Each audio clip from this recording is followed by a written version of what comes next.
ইরানে হামলা। তৃতীয় বিশ্বযুদ্ধ কি শুরু হয়ে গেল? বিশ্বযুদ্ধে জুড়ে আতঙ্ক।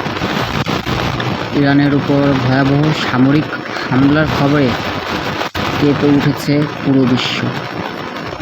মধ্যপ্রাচ্যে নতুন করে যুদ্ধের আগুন জ্বলে উঠছে, আর সেই আগুন কি ছড়িয়ে পড়েছে পুরো পৃথিবীতে? বিশ্লেষকদের প্রশ্ন একটাই, এটাই কি তৃতীয় বিশ্বযুদ্ধের সূচনা? কি ঘটেছে ইরানে? রাতের অন্ধকারে বিস্ফোরণ, আকাশে আগুনের লেলিহান শিখা, সামরিক স্থাপনায় হামলার খবর।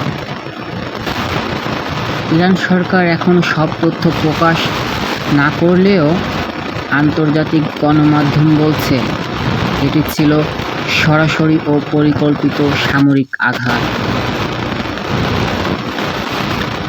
এই ঘটনার পরপরই বিশ্ব রাজনীতিতে শুরু হয়েছে কূটনৈতিক ঝড়।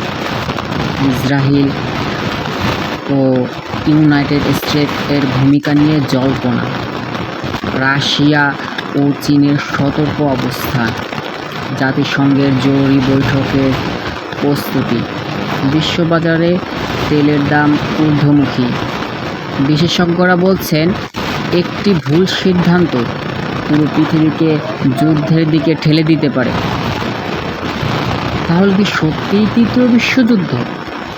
এখন নিশ্চিত করে বলা যাচ্ছে না যে তৃতীয় বিশ্বযুদ্ধ শুরু হয়ে গেছে, কিন্তু ইতিহাস বলছে বড় যুদ্ধ কখনো হঠাৎ শুরু হয় না। শুরু হয় এমন ছোট কিন্তু ভয়ঙ্কর সংঘাত দিয়ে। এই হামলা যদি পাল্টা হামলায় রূপ নেয়, যদি একাধিক পরাশক্তি সরাসরি জড়িয়ে পড়ে, তাহলে পরিস্থিতি নিয়ন্ত্রণের বাইরে চলে যেতে পারে। সাধারণ মানুষের জন্য এর মানে কি? যুদ্ধ দীর্ঘ হলে অর্থনৈতিক চাপ, জ্বালানি ও নিত্যপণ্যের দাম বৃদ্ধি, বৈশ্বিক নিরাপত্তা হুমকির মুখে, নতুন করে শরণার্থী সংকট। ইরানে হামলা শুধু একটি দেশের উপর আঘাত নয়, এটি বিশ্ব শান্তির উপর সরাসরি প্রশ্ন চিহ্ন। তৃতীয় বিশ্বযুদ্ধ এখনও নিশ্চিত নয়, কিন্তু বিপদের ঘণ্টা বেজে গেছে।